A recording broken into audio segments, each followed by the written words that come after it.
Hello, everyone, and welcome to the Cosmic Closet podcast. Joining me are a lot of guests today. Blaine. Yes, hello, hello. We're joined by Jack, the taxidermist on our past episodes, and we also have Karl, the flat earther. Jack, if you want to say hi. You alright, boys? And Karl, if you'd like to introduce yourself. Yes. Yeah, great. Hi, guys. Karl here from Cambridge area in UK. I'm sure half the world knows Cambridge, really. 34 years of writing and research, published books. That's me. Awesome.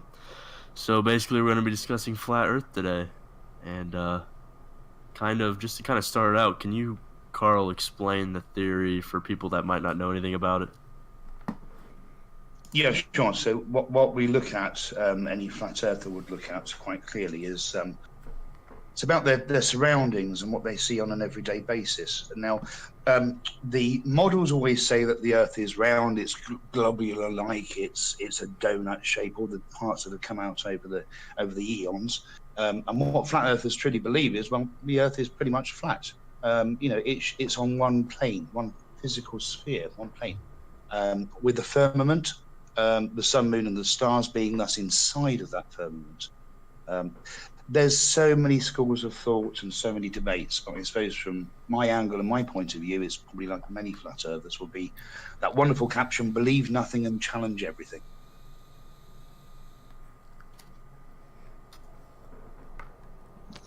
Oh, yeah, it's a good description. Jack, have you heard anything about this theory before? I think we've talked about it a little bit, but how do you feel about it? Lord, I'm just big into, I enjoy a good conspiracy theory. I'll listen to anything that sounds like it could not be true. I like that there's loads of different aspects. Like he's saying there's loads of different avenues for it, but I like how it sort of envelops a bit of everything. All the best and worst elements of everything from, bringing in a bit of the ancient alien idea, the Anunnaki and that, or you could just bring in the idea of the multi-dimensional planes and we all stack them up like a stack of paper. And this ice sheet that we're on is just one of these dimensional planes, and there's different entities coming from beneath, coming into ours. There's mental stuff, mate, around this. I quite like the sort of fantasy side of it all. I'm not really science-minded, innit?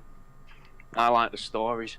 Well, that's one thing that I did want to ask you, Karl, is that a lot of flat earthers that I've looked at, they tend to denounce science. They don't believe in space organizations or scientists. Do you hold that same view towards scientists or space organizations like NASA? I think that's pretty much a sort of general consensus. But there are a minority of us that still have some kind of belief system running, from a logical point of view. But with regards to NASA, I mean, yes, most of us will follow the fact of its foundation.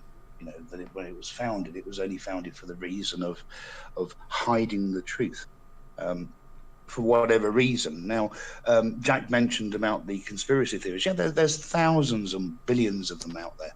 But what brings it wonderful for the human species is that we all have these different viewpoints, and we can challenge it on an open platform to say, well, what do we see? What do we know? I've never been into space. You've never been into space. How do we know? How do we actually know it's true? Right. I've never been to the bottom of the ocean though either, bro, but I know it's got to have a bottom somewhere. Right. It can't just be a vast open hole, innit? There's got to be... this is obviously like nothing that we're going to be saying to anyone here is an attack, innit? But where's like the idea that you're gonna pick and choose your sciences, let's say. So you're saying there's a basis you use. What basis is there that all flat earthers agree on, like science-wise? Because when I look into it, because I'll listen to, like, while I'm working, cutting up my rats and that, I'll spend like 8 hours listening to one guy talk about it, and a lot of them seem to just skirt around the idea of science even existing, but then they'll make up their own tests and use a science that would depend on, like an actual scientific experiment that already exists, and adjust it, but then deny that the original scientific experiment had any merit at all. So where do you draw the line? Mm-hmm. Yeah, that's a good point, Jack. I mean, basically, what we're looking at, or I'm looking at from my viewpoint, is that yes, there's science, there's the sun, moon, and stars. So we're saying that there are these celestial objects. So there's objects that say, well, yes, they exist. Well, that's scientific in itself. We could go back to, and so many people have drawn this out over the time, the 1838 Bedford Level experiment. I actually live not too far from where the experiment occurred, and you could look at that, and the Flat Earth Society did that, redid the model in 2016. They redid the experiment. So I think you are right. I agree with you in some respects that where do you draw the line in regards to science and theory? Well, what we see. So by that same rationale, then, there's no more animals to be found on the world. We know them all because we can't see the ones we don't know yet. So there's no more. So there's no point in looking for like the three-legged eagle or the spider with only the one eye. No, that's not strictly true, Jack, is it? I mean, we can only look at Genesis. I mean, if we look at the basic, I mean, you did make a reference to Mesopotamia, one of my subject areas in 3 of my books published, Sumerian culture. That's sick, mate. I love that stuff. Go ahead, mate. Fill me in, Carl. Yeah, so I'm in there's 3 books out there. So, I mean, when we look back at history and the cuneiform, the writing of the Sumerians, yes, and I know in one of your earlier podcasts, Cosmic Closet podcasts, that there was a brief mention of the Sumerian culture as well. Yes, so they believe in the flat Earth, but when we bring that forward, we're looking at the Sumerian culture and we bring that forward more in time, and then we look at what's the most recent documents on the planet that the majority or a large portion of the population adhere to, and that would be the dogmas, the writings of religion. Now we don't probably want to go onto the subject of religion, but when we look at some of the religious scriptures, every single religion on the planet refers and focuses to the sun, the moon, and the stars. All of the key religions on this planet, and they refer to them. Why? Because they are in the eye's view. They have been seen by cultures over millennia. Right. I did have one question about the sun. Okay. Do flat earthers, for the most part, do they believe that Earth rotates or orbits around the sun, or do they believe that the sun orbits around the Earth? Right, you have the sun and the moon within the firmament that rotate around the land of the Earth. So the sun and moon are inside the firmament. If anyone on the planet could truly believe, I mean, it's everyone's own personal belief, but do we really believe the distance of the sun to be away from Earth, and the distance of the moon to be that far away that it can generate such power and energy? It almost begs beyond belief. So where do you sit on the moon landing then? Where do we sit on that? Never happened. The moon. So what is the moon then? What in your? Because I know flat earthers, they have different beliefs, as we've already mentioned, on what the sun is and what the moon is.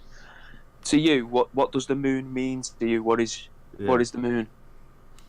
Well, I think I'd have to look at Genesis again, in particular, and refer it to as the lesser light. There, that for one of the better term, whichever God or deity you follow, if we said that God created the 2 lights, the greater and the lesser, the greater being the sun, the lesser being the moon. So we'll say that they are the 2 lights to rule the day and govern the night. That would be my clearest answer to that question, Jack. That's a solid answer, bro. But going back to when you was mentioning the Sumerian texts in Mesopotamia, what about the engravings that were supposedly found that shows our solar system with the extra planet, which was believed by like Sitchin and that to be Nibiru? Do you, as a flat earther, then, do you believe that that's actually just set out on a plane of existence, and on the other side of these ice walls are these so-called what we would refer to as planets, but you would refer to as planes? Right, that's a very interesting point again. I'm trying not to keep on making references to my own works, books. Do it, mate. Do it and tell us the titles of them. Plug away, mate. Plug away. in one of my books, I talk about that, the Nunassians on Earth. I don't believe in the section theory of the Anunnaki because that's a mistranslation of words from Sumerian cuneiform. I speak a relatively amount of the Sumerian language, which can also be known as Kadu. So, and I've learned that and researched that since I was 11 years old. So, I don't believe in the section theory of that part. Regards to the planets and the alignments, then again, my system of belief is that we have the waters above and the waters below. I don't believe that space is such a vast, dark void of nothingness. I believe it's a fluid, and it will always be a fluid, and we are encased within almost an air bubble, as it were. Like a clam, like a space clam. Let me ask you something. Yes.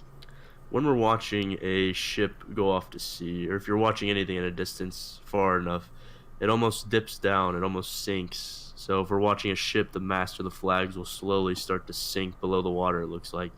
But most people think, and it's almost been proven, that that's just the horizon, and it's going over the horizon. What would you say to that theory, that belief? Yeah, that's pretty. Again, that's one of the most obvious ones that always comes to people's questions, I guess. And that goes back to the Bedford level experiment for the same reasons that in 1838 and 2016 these experiments were performed. It's a perception of distance. Now, what we do know clearly from 2016, the Welch's Dam, right up to Welney Bridge, there was full sight view, where there should have been a curvature of 1.6, and there was no curvature at all. So when we see that part, now when you see a ship, regards just to answer your question, when we see a ship going in the ocean lines, then obviously the oceans are changing. They're not as static as the Bedford level experiment would be. Yes, it's a tidal river, but it's not as fraught as an ocean. Mm-hmm. I'm quite sure that answers your question. Well, doesn't water conform to gravity more than land? Did you say the experiment was done on land? Or yeah, the Bedford experiment, the level experiment, was from 2 points. What the purpose was originally back in 1838, which would have some significance because of the area, the location. The draining of the fens was happening at that point in time, or the final stages of the draining of the fens. So you guys probably have no idea what I'm talking about regards to the geography of the area where the experiment occurred. It used to be floodland, it used to be marshland, all this area from Ely, a place called Ely, right down to Cambridge. And what happened with the Dutch guys, they drained the land to make it habitable, to make it agricultural. Now, obviously, to do that, they had to make sure they had tidal flow of water going across various dikes and rivers and flows, so the area would not re-flood. And thus, the Bedford level experiment was born from a place called Welney Bridge, right down to Welch's Dam. And there's a lot of weird English names of places for all the American listeners. Like, everyone's thinking, Yes. sat at home now thinking, why would anyone want to live in a place called Welch? Sounds like a wet shoe. yes, I guess. So yeah, I mean, we go back to the. No, go ahead. So yes, we go back to the experiment, and yes, the guy with the kayak from the Flat Earth Society that rowed painstakingly across that particular stretch back in 2016. It proved that with Nikon cameras, there was absolute straight, there was a level, there was no curvature at all. So, I don't know how whatever place whichever part of the fence you sit on, what you would draw from that in particular. But water doesn't sit flat anyway. Like if I got like a pint glass here to the side of me, if I fill that up with water right to the top, it will bevel over the top of it. So there's already some form of curve there. Okay, so what would you do, Jack, regards to... you could use the same one. That's a simple exercise. We could grab a tennis ball and put it on a piece of string. and rolled it round and round and round and pour water onto it, what would happen to the water? It wouldn't go round the ball, would it? It would go splattering everywhere. No, but a tennis ball's not big enough to apply gravity to water as such. True. Some of it would stick to the felt of the tennis ball and stay there. So what if all of the liquid of space, as you, I mean, I've got to say, bro, I'm not one wolf for words, but eloquently put it, your space is a liquid. What if all of that used to be contained within the planet, but because it's spinning around so viciously, like it's just spread out through space, and that's where all of the cosmos has come from? What if we are actually the center of the universe? If you could bring in all of the, would the word be composite theories, where you can put all the different aspects of the flat Earth theories together and build your own perfect one? Yeah, I'm not sure which angle that comes in from, really, Jack. I mean, from my belief system, purely is that we are contained within this environment, and let's not lose sight of the fact that back in the 80s we were talking about the greenhouse effect. One could argue that. Gee, why is it called the greenhouse effect? I guess probably the clues in the term, really. Yeah, but didn't we also have Ronald Reagan starting the Star Wars project as well, putting laser beams and that into space? And then in the early 90s built... Yeah, they supposedly put weapons as such into space, or at least designed and put them... There was a program designed for that. And then in the early 90s, I think it was the early 90s, I don't know me lists and orders of American presidents, but early on in Clinton's career, he came out and said they found microbiotic life on Mars, single-cell organisms on Mars, which was then redacted and taken away, and they said, we don't actually mean that. But was that all to just add to the ruse of we live on an Earth, we live on Earth in a solar system, and would they go out of the way to say, this exists, look at this is fucking mental? Oh shit, no, too many people are paying attention. Well, and that's like another thing. Like, if there is a flat Earth, okay, it would have to be the biggest conspiracy ever held. Like, which it is, in secret. All the world governments would have to be in on it. Which it is. I mean, okay, let's take the point there that you made a reference to Mercury and the specimens allegedly found on Mercury. Now, what NASA, what the governments, what the world is telling us all is that the sun is 93 million miles away. So, which is 150 equation would be 150 million kilometers away. Does anyone actually sitting on this planet today truly believe that the human species or an equipment that they have built in this current time, which isn't that far advanced, has truly gone that volume of distance out into space to collect some kind of sample when we can't even get our mobile telecommunications correctly on planet Earth? I mean, how can we truly put that into some kind of context? I don't know, man, because you could put it into a context, though, by saying there's parts of some countries without running water and access to hot, clean water, yet there's other parts of the world that do have access to hot, clean water. So to compare the scientific breakthroughs of the world against other scientific breakthroughs, it seems, because surely wouldn't you use some form of model and you would work out, this distance to here, and we can measure the light and the heat from this, which means that must be this far away because we know a star needs to be this hot to produce that amount of light. Right. I mean, I'm not a scientist, innit, man? Like I've said before, I chop up dead animals and make weird shit out of it. I'm in no way informed for this other than listening to other mentalists on the internet talk about it. No, yeah, we can find the distance of like many stars using just different methods. I learned about some of them from just a biology, Earth Science 101 class. I didn't go in depth on it, but there are ways to do that. And yeah, you can just use models to find the distance of the sun. And I see the point. No, go ahead, bro. Go ahead. Yeah, so no one's disputing that fact. What I'm saying very clearly is that what we were saying a short while ago was that us as a human species has physically collected a sample to prove that there is biological matter on Mercury, millions and millions and millions of miles away. So we're not saying that we can't measure a distance from this planet, as the Sumerians did quite clearly. They were looking at the stars, and they were looking at measurements and working out equations and distances. And let's face it, they're the first known language on the planet in a modern history. So, but what we're saying is, how do we know that was true with regards to getting the actual sample? None of us know today the truth behind that. That's true, none of us do. We don't know the truth. But do you question everything though, man? When you with the mantra of flat Earth is to question everything and believe nothing, as you said in the start. Which do you apply that to regular life, like when you're in the shop and like someone, you're making idle conversation with the guy behind the till, and you're going like, how's your day going? He's like, oh, it's all right, it's not too bad. Do you doubt him? Is there a does it? I'm not taking the piss in it. I don't know how to put it across.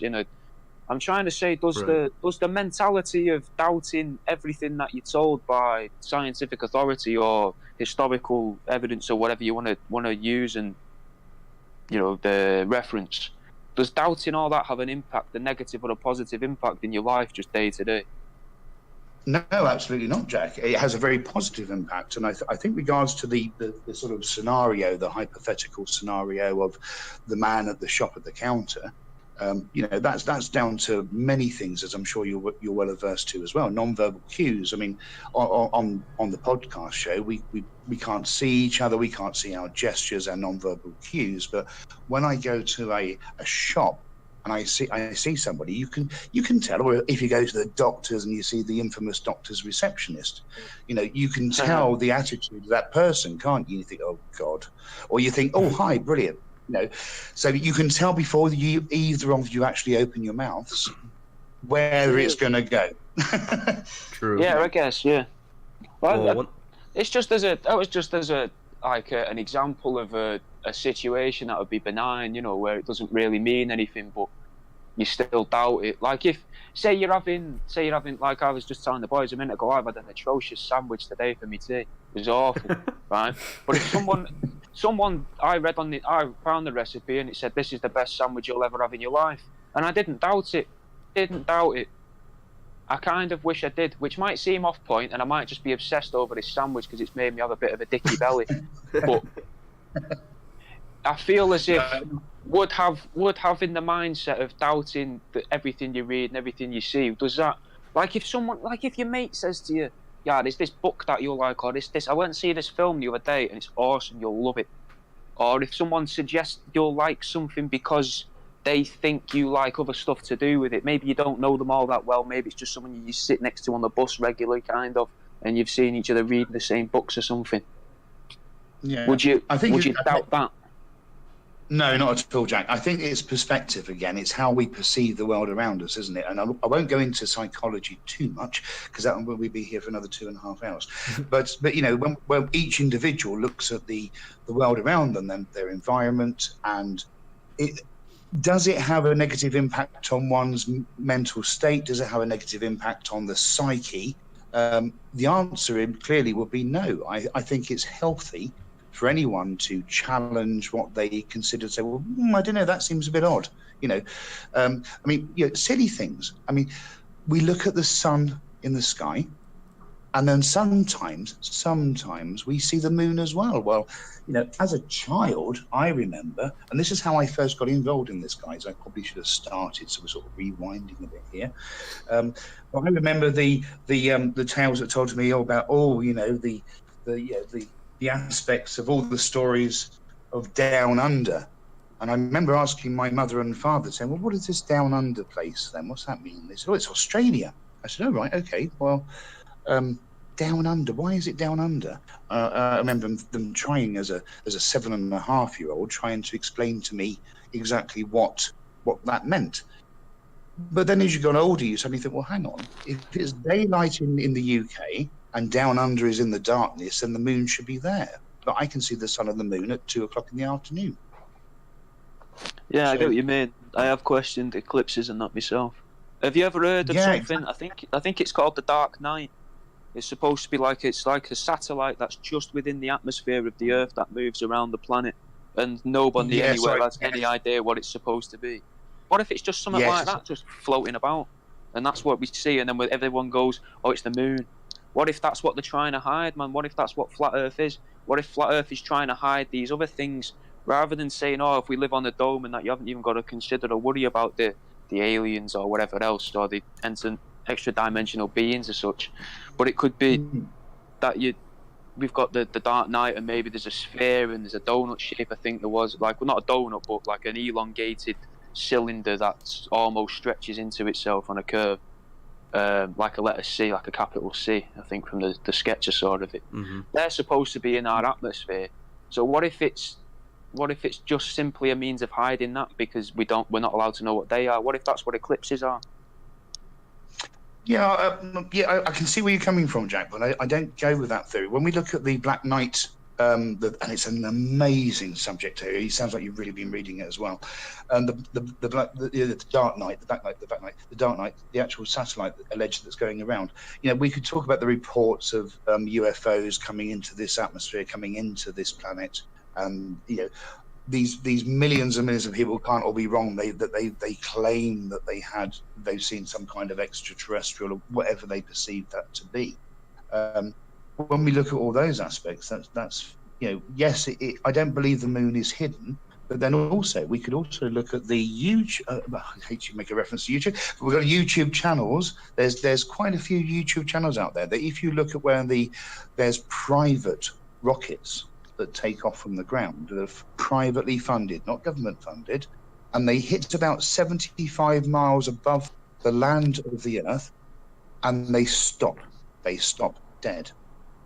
Now, I don't believe that all those people there that are highly academics and relatively wealthy and thrown their money towards making a little private rocket for fun, to send up to the you know, alleging to space, that they sort of thought or expected that they would suddenly have their rocket come to a grinding halt at the firmament. But it's clearly there, and there's no camera trickery. I don't know whether you've come across that, Jack, at all.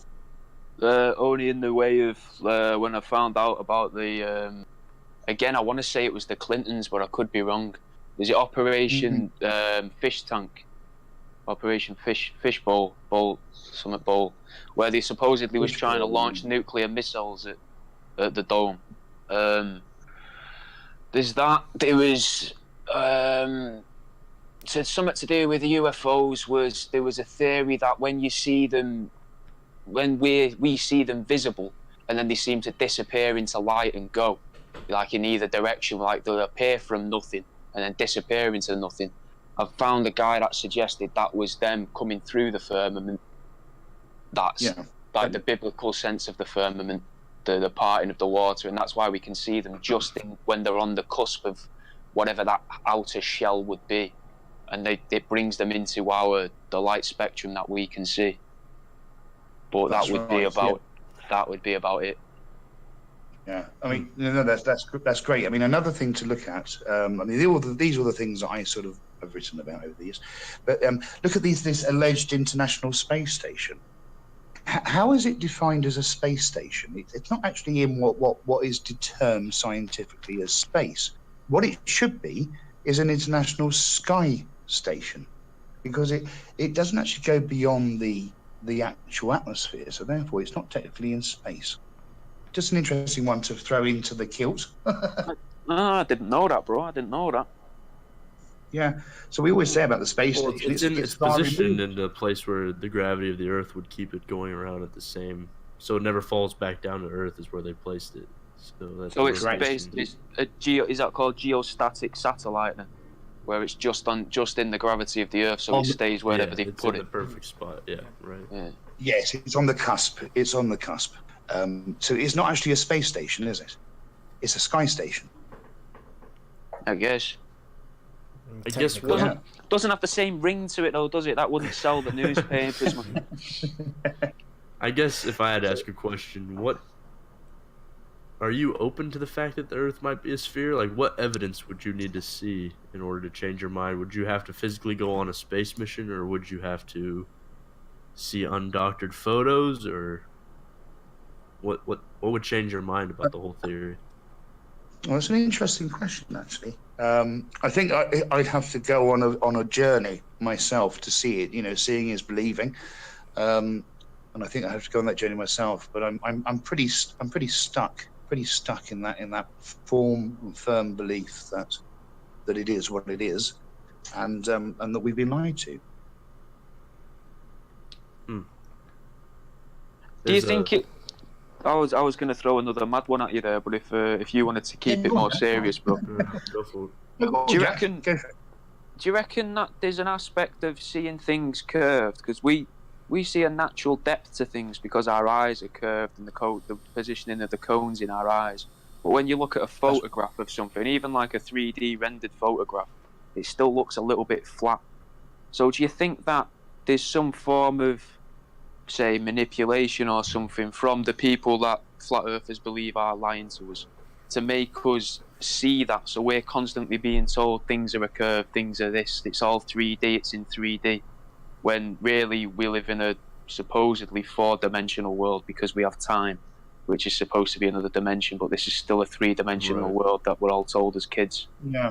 So I can see like an aspect of why you believe we're being lied to, because if you go into like semantics and that, then we don't live in a 3-dimensional world, and it's just the way we perceive it through our eyes. Correct. Yeah, I'm with you on that, Jack. Hey, we have common ground. Well, mate, listening to you, I think we've got quite a lot of common ground, man. I genuinely believed I was batshit crazy for most of the stuff I spend time listening to, but I've not gone out of my way to write over a dozen books on the subject. So I think we could really enjoy a pint together. We probably could, yes. So, yeah, I mean, that's the only thing. I think the only thing that no one ever really asked the main question, though. If we're looking at, is the Earth round? Is it flat? Is it globe? Is it donut? What is it?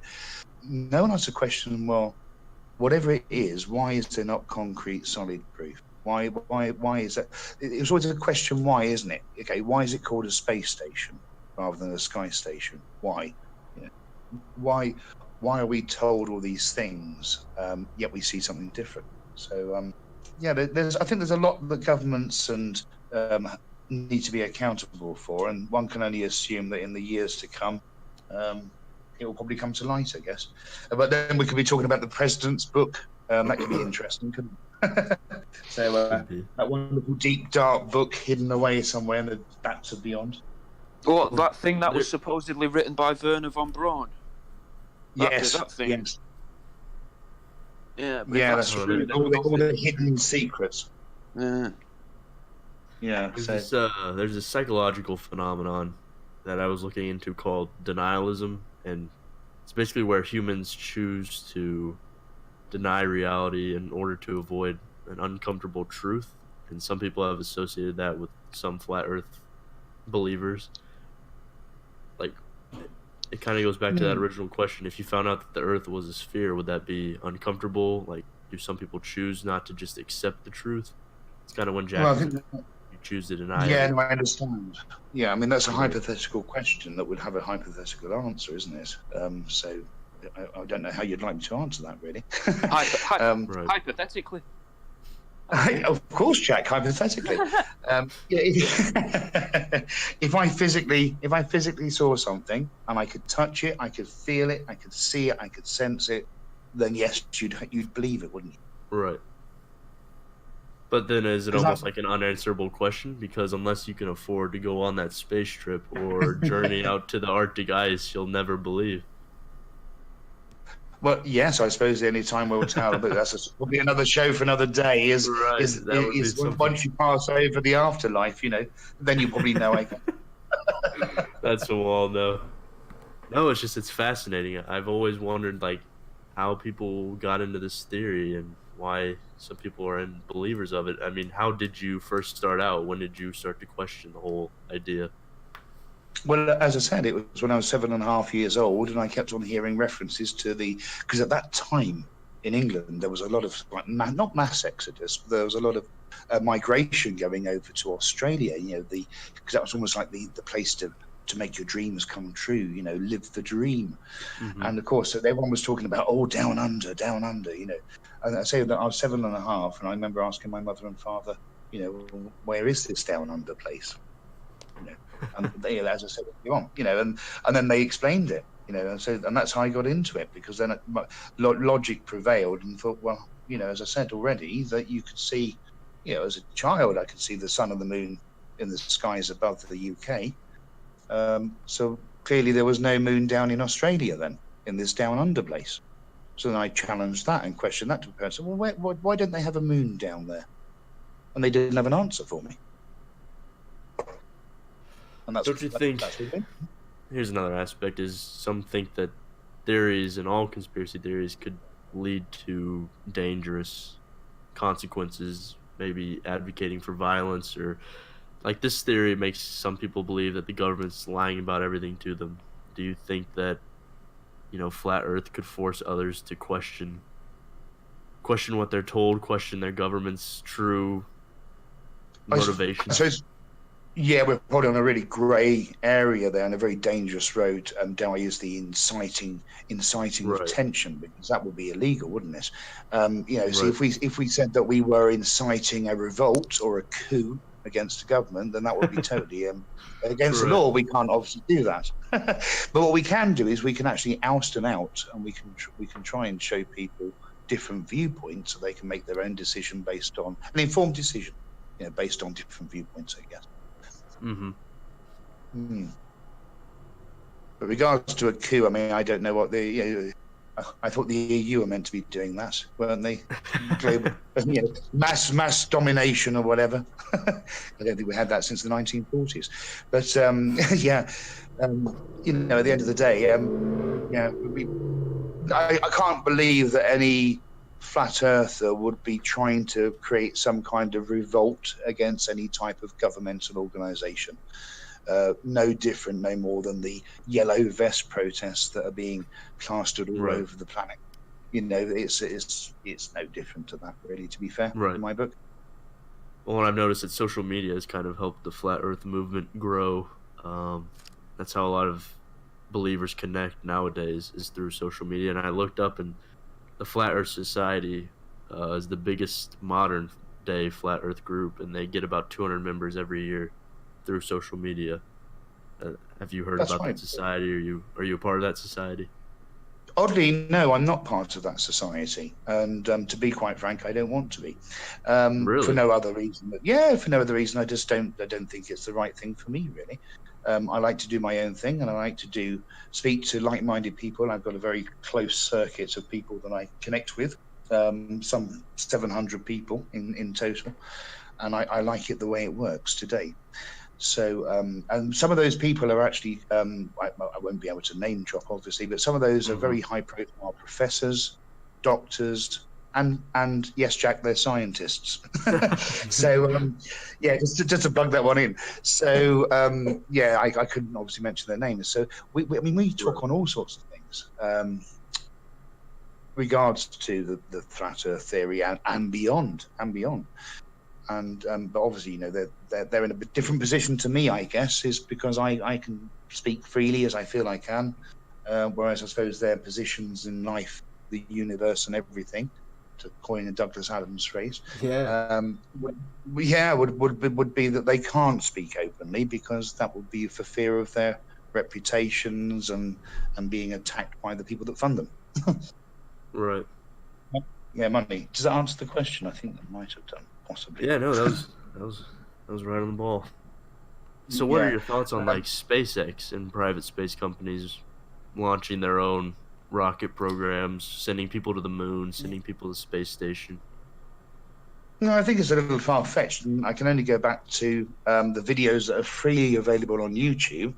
For those guys, I know two of them, but those guys that have already built their own private rockets to launch them up, and they hit the dome. They don't go any further. So I can't see how. I mean, we could argue from a biblical point of view that there are, quote, certain doors and windows that allow the access in and out of a firmament. So unless the current human species has a first nibs on where those particular openings would be and the knowledge of, I can't see that. I can't see that ever happening. Linda Moulton. I watched a talk from a woman called Linda Moulton, something in the desert, Space in the Desert, something I can't remember. But she was talking about there's an ancient belief of God. It was I want to say it was Northeast and South America. So is that like Venezuela ways? Yes. Around there, there's this big stone like monolith which looks like a doorway, and supposedly you can use it and use that to access a means of escaping Earth. So maybe that's what you're talking about in a biblical sense. I don't know if that's like a real world example of that. Well, I say real world very liberally, but as far as you can say, walking into a mountain will take you into another dimension. But is that what you mean in a biblical sense? Yeah, of course. It could be Jack. It could be Jack. But I mean, certainly again, I'm referring to Genesis when it talks about the various doors and windows where the stars align upon. So, quite a certain aspect of Genesis. So, I mean, yeah, where do you go from that? I mean, I can't believe I have to choose my words carefully without offending any other people at all. But I can't believe that, or try not to offend. But someone didn't sit down 2,000 years ago and said, "Do you know what? I think I might just make up something and start writing something. I'm going to call it Jesus. I'm going to call it God." Or 5,000 years ago, they didn't just sit down and just start writing something like some kind of fictional novel. There had to be an element of truth there. So therefore, there has to be something from Genesis. There has to be something from the firmament, because it didn't just say. That's like no different to me saying, "Okay, I've got a pen in my hand, and I'm now going to create a religion that worships the pen. All hail the pen." And 2,000 years from now, people have got a pen on an altar. What you're describing there, though, is basically a creepy pasta, or like the flying spaghetti monster, or any like Slender Man or something. People, you can just make something up, bro, and write. You can write a short story. Slender Man was albeit detailed, but it was only short, really, in like length. It was nowhere near like the doorstop of the Bible. And like 2 girls went out and killed some fucker because of it.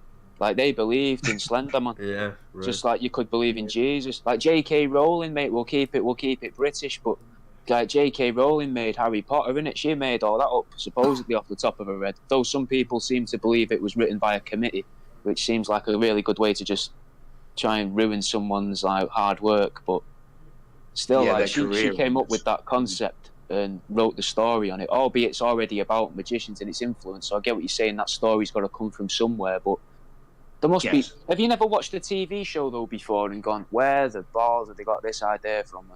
Like, they must have been out of their fucking minds when they came up with it. And then when you think, oh, where have they got this from, and you look into it, there's actually nowhere where it's actually come from. It's their own unique concept.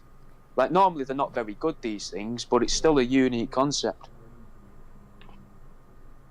Yeah, but I see where you're coming from, Jack. I really do. But at the end of the day, there is an element of truth in everything, and it's whether we can get those jigsaw pieces put together to make it the whole, to make it the actual answer that everyone is always seeking, really.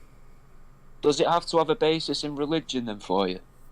Yeah, that was one of my questions. Was some flat earthers tied to religion? Yeah, no, it doesn't. Oddly enough, I mean, for me personally, I was raised as a Jew and then converted to Catholicism. So that's my religious sort of trait, really. I guess Judaism to Catholic. I don't think it needs to have that basis, really. What I was able to spend a lot of time with, and he's passed over now, was the late Sir Ian Sinclair of the Sinclair household. So I was privy to a lot of information up in Scotland, in the private libraries that are not open to the public, for many, many, many years, until Sir Ian passed over. So, and he was a Knights Templar, so a very high-ranking Knights Templar, well known all over the world. So I'd like to think from the documents and the archives, without saying so much, that I've personally held, researched, viewed that there are elements of truth. Cool. That's pretty sick, man. That, I'm not gonna lie, that's pretty cool. Like, even if you're making it up, man, it's a fucking good story. Like, I don't care either way, man. I am balls deep in most of this conspiracy side of stuff. I quite like that. Yeah, I'm Jacob, sorry do for you not. have any? Yeah, I'm sorry for not speaking very much, but I'm just soaking all this in. This is great. I guess Yeah, so Jack, I think we're hogging the limelight, Jack.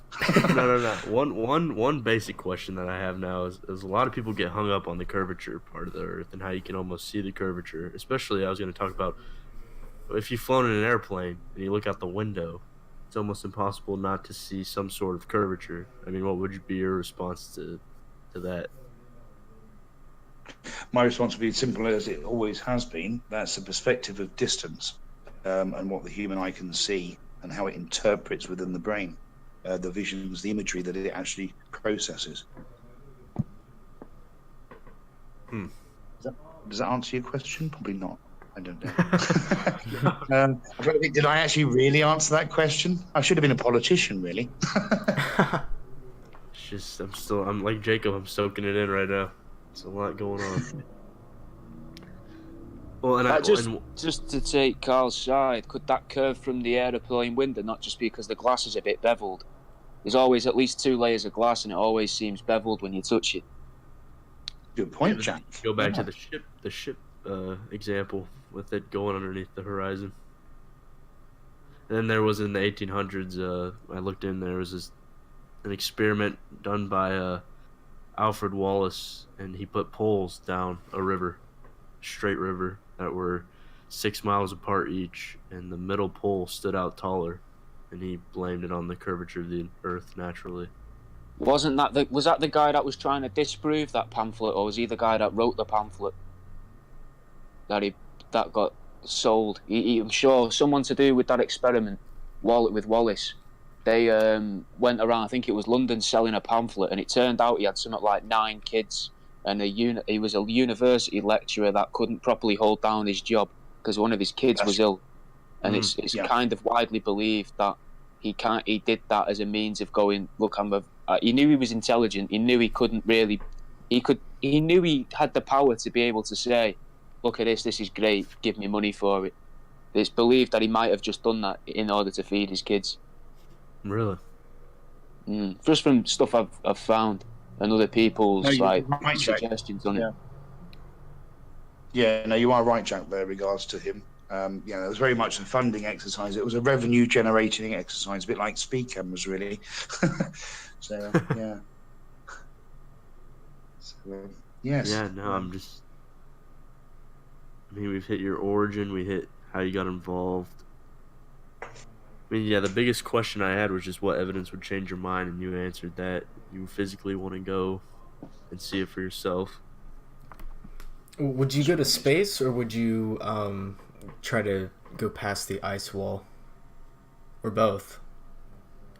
Good question, or good questions, plural sense. Yeah, both. Go upwards and outwards, most definitely. Upwards and outwards. Not at the same time, of course. That could be rather challenging. I know Mark Sargent and I think Matt Boylan too. They are trying to get funds for this, so you sound like the type of guy they'd want to bring along with them. So I hope they do. Get your name out there. Yeah, you never know. Did you say earlier, are you doing experiments for this? Sorry, I lost that. Say that again, sorry. Are you, like, in your downtime or for your work, are you doing experiments to try and prove flat Earth? Or are you sticking solely to other experiments and just looking at those, or are you conducting your own work? Okay, for here, I'll just say that I'm just looking at other experiments. That's probably the best way of leaving it. Right. Yeah, there's a group of us in the reference, and I made various professors. Right. Okay, but yeah, that's as far as I would say, really. Okay. That's kind of cool. Jack, do you have any final thoughts? I can't remember what I was saying literally 10 seconds ago, bro. But I would like But Carl, I would like to know, on a less serious note, if this is going to be like my last question, what would you like, if there was going to be anything on the outside of the dome, or on beyond the ice wall, depending on which one we're adhering to for this, What would you like to be there? What would you like to be out there? Oh, now that's I'm going to make it religious again, which is really bad, guys, isn't it? I think I'd like to see God himself or herself, really, and just say, you know, that hang on a minute, you know, all these people that die on the bloody planet and they all keep on going up to heaven, you know, is it a bit overcrowded up there right now? So I think I'd like to see the creator. You know, does everyone get to meet their creator? I don't know. Does the creator exist? Who knows? That's another podcast. Would you really want to? Would you really want to meet him? I bet he's it. I'll go out on a limb and say I bet he's a bit of an arse. Well, I'll just say, listen here. Honestly, I'll just say to him, you know, do you realise what you've created down there? Honestly, you've got greed, gluttony, death and despair. Look, and in between that, you've got some humour. Bonus. True. Yeah, Jacob, so that's the thing. Do you have a final thought, Jacob, for him? Not really. I would recommend checking out a YouTube channel called Bright Insight. That I think a lot of his content you and Jack would be interested in looking at. He just uploaded a 40-minute video about this declassified document that just came out, and yeah, and it's about like cataclysms throughout the ages, and I don't know, the whole channel is dedicated to like alternative history, and like you guys question NASA and like space authorities, but this guy questions like historical authorities, so it's pretty interesting. Oh, that's good. Thank you. I'll certainly have a look. I'll peruse that channel. Awesome. Well, Karl, with the final minutes, would you want to talk about your books or your works that you have in progress, where they can be found?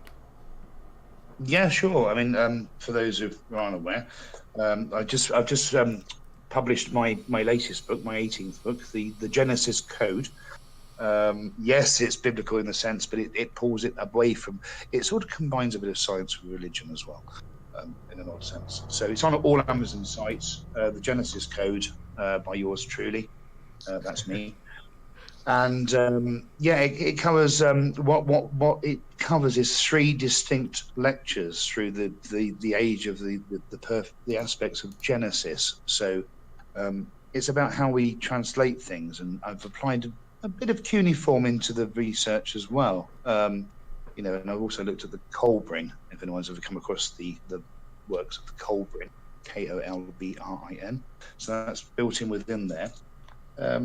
So some interesting stuff in there. The next one that's coming out, I've just started working on. Whether it happens this year or next is obviously going to be no surprise there. The Exodus.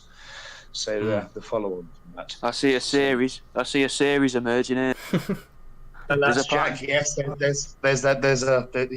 It's a book the whole family can read. There is a series coming there. I can sense that too. But I mean, over the years, I've written about many different things. I've also got a pen name. I've only just started writing in my real birth name. So yes, it's quite interesting actually. But another book to look out for is The Nanassians on Earth, which is quite an interesting one as well. The Nanassians on Earth. Because what I say from Jack, just briefly going back to the Sitchin theories about the Anunnaki, what I actually put forward in that particular book is that it's not called Nibiru at all. That's a mistranslation from cuneiform, and what I say is the planet's actually called Ninassu, which makes total sense from the Sumerian language. Because Nibiru means morning. That comes from a sense of morning. So you could say it's a morning star, but Ninassu, Ninasu. So that's another one. Well, we thank you for coming on, and one before the show we had the expectation, and for every guest that we have on, is that neither side is going to have their mind changed. It's just the reason that we do this series is because we want to figure out what are the theories that are out there? Why do people believe? What are the beliefs behind them? And we just appreciate you coming on and sharing your stories. Yeah, I'm grateful we had a guest like you instead of a loud and an obnoxious Matt Boyland type. This is a wonderful conversation. Hey guys, it's been an absolute pleasure. And Jack, yeah, we must do that point sometime. Seriously. Mate, I reckon we could probably work together. Do you want to just? Oh, mate, I'm going to send you some messages when I've got some ideas. I reckon we could make a bit of dough together, man. Oh, that's good. That's good. Awesome. Well, thank you, and then you can find his book. We'll have it in the description below. But yeah, this has been a great conversation with everyone, and thank you again for coming on. It's been a pleasure. No problem. Take care, guys. Cheers. Yep. Take care.